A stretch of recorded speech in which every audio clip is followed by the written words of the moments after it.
is Julie. Thanks for joining me today here on the Creative Retreat channel for a Bible journaling process video. This video is actually going to be kind of in two parts. So the first part, I'm going to be doing a simple Bible journaling entry here in Matthew chapter 19, and I'm going to be using the kits from the Faith Art Box and a few of the Faithfilled digital pieces. So I'm going to be stamping and just doing a little bit down here. And then the second part of my video, I'm actually going to be doing some verse mapping on this journaling card because I want to include that here in my Bible. I've been doing a lot of study of the verse Matthew 19:30, which says, "But many who are first will be last, and the last will be first." So I went ahead and typed that on this journaling card. And I also typed the verse here because I think I'm going to use this as the back of my journaling card. And then I'm going to take us through the process of verse mapping this verse. So if you're just wanting to see the Bible journaling, then just stay for the first part. And then the second part, I'll be doing the verse mapping and I'll walk you through that. Okay, so this is a Faith Dex card that I made also with this same verse. It was included in the devotional, and it says right here, Matthew 20:16. It's actually 4 different places in the Bible where it says it, and I'm journaling the one just before it in Matthew 19. And it says, "In the countercultural kingdom of God, we find peace and rest in the most unexpected way. Jesus tells us the last will be first and the first will be last." So I have a video over on my YouTube channel making this Faith Dex card. So I will link that below and I'll put it in the playlist as well. And you can see these are all elements from the kit and the Faithfilled digitals. But I really wanted to delve more into the verse and do the verse mapping of it. So that's what we're going to do. Okay, so here for this project, I'm going to highlight my verse, and I'm here in the book of Matthew, chapter 19, verse 30. I'm going to use some highlighter washi tape. This is really thin and translucent, so you can see the verse underneath it. It's just like using a highlighter pen, but it's got all these fun colors. So I highlighted my verse, and now I have this circle that I have punched out that I used in a previous project, and I traced that circle, and that's going to be my guide. I just lightly traced it with a pencil. That's going to be my guide for a circle of a wreath that I'm going to make. I'm going to use one of the flourish pieces from the stamp set, the larger one, and it's very pretty. And I'm stamping in this Waterfall greenish color. This is a Creative Retreat ink pad. It is a Pigment ink. So I'm simply following the guide of that circle and stamping this flourish piece. I slightly overlap each time and then turn the block to follow the guide of the circle. And this, I just really love how this turns out. These wreaths are very easy to make when you just make a circle first. Okay, now I'm taking the 2 stamps that say first and last. And I'm going to place them on my block, one on either end, so I can just move my block and not have to keep reloading my stamp. And I am slightly angling these words so that they can follow the curve of this circle. Because they're so short, they do tend to shift a bit, but it works. So I'm just stamping first, and then the word last, and then the word first, and then the word last. So this is going to follow this whole circle. Now I'm putting a piece of paper underneath so that I don't get any of that black, because I'm not cleaning the stamp in between. So I just put something there. However, right there, I just dropped my stamp and got some ink all over my page. So I'll show you how I fix that. Okay, I did run out of room, but that's okay. So it says Versafine. Now I'm going in with a white gel pen and I'm covering up these black marks that I made. This is a white paged Bible. If this were the regular cream color, I would just use a cream color pen. I do have one, but the white gel pen worked. And now, in order to cover up where the white gel is, I'm coming in with this little fix-it stick. I can't remember what it's called right now. I will link it.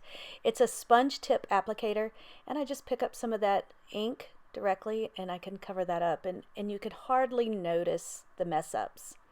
So there's usually a way to fix things when you mess up. Now I'm coming in with my pen and I'm making a little heart type bullet in between these words.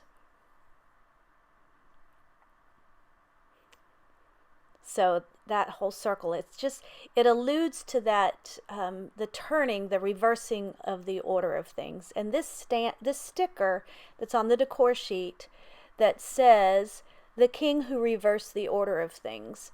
Now it has a very light cream color flower, the flourish piece to it, and I just stamped over it in blue so you could see that. Now I don't want the square shape, I want a circle shape, so I stuck that onto some white cardstock and then punched it out with my 1 1/4 inch circle punch. And now I'm going to sponge the edges and I'm going to stick that inside of that circle. Now I am punching out with my 1 inch circle punch this little circle that has arrows pointing to each other, which allude again to that reverse order of things. And now I'm stamping with those the first and last stamps on that those arrows, and I do one upside down, and then I'm sponging that around the edges with the ink that's still on my craft sponge. And then this piece is one of the Faithfilled digitals. It was actually one of the journaling cards and I trimmed it. That was from my project, the Faith Decks card, and I thought, it says words to live by, I thought that would make a great tab up there. So I cut that out with my tab punch. Now I'm just trying to figure out my placement of things. I'm going to stamp my date onto one of these labels.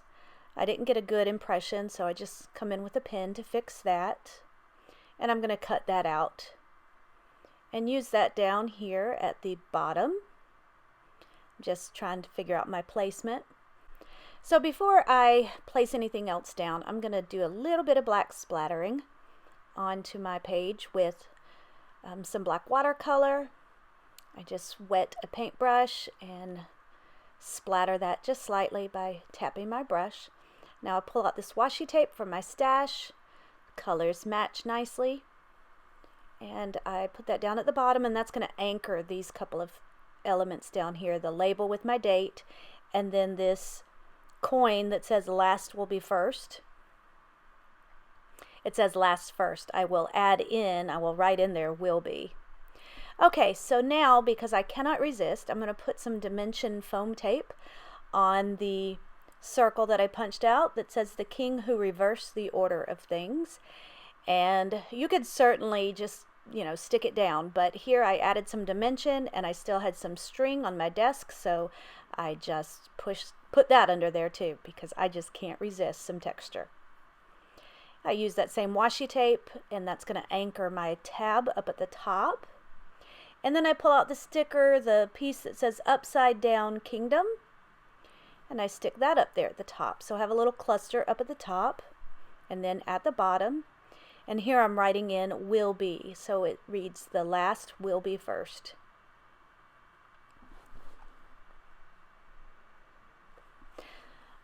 Okay, now I decided to add some foam tape to this piece up here, the Upside Down Kingdom, because I'm going to take my verse mapping journaling card and clip that underneath, so that will allow me some space. Now I take the smaller flourish stamp and I just stamp that in the blue, powder puff blue, on the edges of my verse. Add a couple of little embellishments with stars and these little hearts from the sticker sheet. And then I will come in and outline those as well. So that's pretty much it for the page. it is simple and you can leave it there. I've got plenty of space to journal, but that's where I'm going to add my journaling cards where I do my verse mapping. So let me tell you about the verse mapping, and you'll see me go through the process on my card. I want to start, I use a 4-color pen, and you can use just 4 different colors. I use one that I can just click, and you'll see that in just a moment.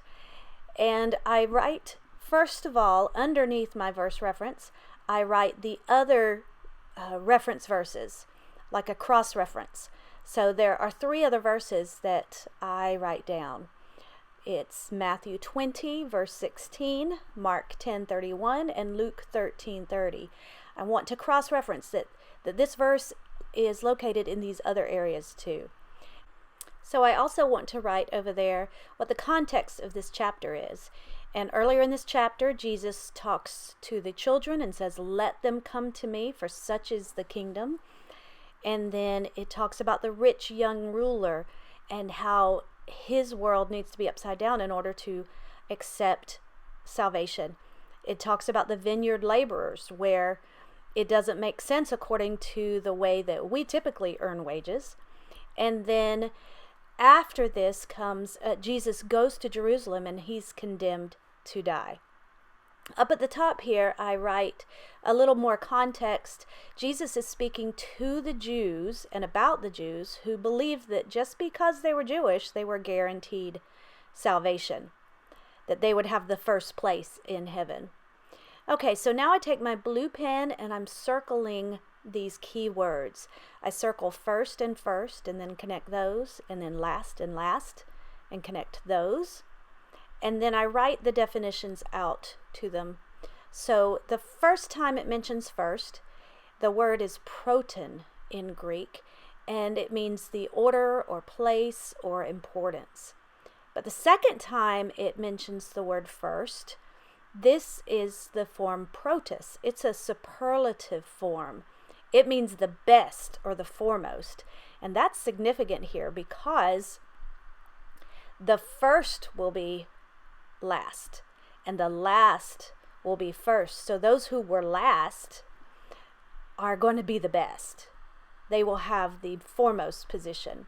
The word many I underlined. It means largely, most, but not all. So the Jewish people, even though many of them rejected Jesus, it was available to them.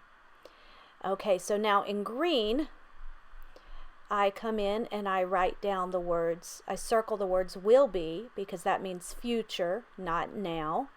So this is not the current kingdom. It's God's future kingdom, although we are a part of that kingdom now. And then the word but, I underline that, and I write down as opposed to. This is counter. It's oppositional to the current culture. I also come in and write down just some implicit meaning of these words. The first refers again to the Jewish, and the last referred to the Gentiles, but it also meant meek, lowly, and humble. So the Jews were offered the salvation first and the Gentiles last, but the Jews rejected that salvation. So when you take all of this, that whole process, you realize that the least, the people who are least and the lowest here on this earth will, because they're meek and lowly, they will have the best, the foremost position in God's kingdom. So I'm writing on the back my reflection, and then I'm going to take these 2 cards, and at first I think I'm going to connect them, but then I'm just going to actually pin them to the page with a paper clip. So you can see I'm just trying to figure out what I want to do there, but I'm just going to take a paper clip and clip them so that I can take this off and on. And I can even do some more journaling underneath there where I've got it. So on the front of the second journaling card, I typed the verse, and then I'm going to come in and handwrite verse mapping. You'll see me do that. So verse mapping is a very fun, rich, deeply rewarding process where you can just go dive into the word, and it makes the word come to life. It really makes scripture meaningful, and It's powerful. So I'm going to write that in there and clip that, and that is pretty much my page. So thanks for hanging out with me for this Bible journaling process and the verse mapping. If you have any questions about this process or verse mapping, leave them in the comment section. I'll be sure to check that and respond. Danielle does have a blog post over on the Creative Retreat blog about verse mapping. People do it differently. There are various methods, but this just works for me. So if you do decide to give it a try, then make sure to tag us on Instagram or in Facebook. I do have all the products linked in the description box, so you can see those. Some of them are affiliate links, so thank you.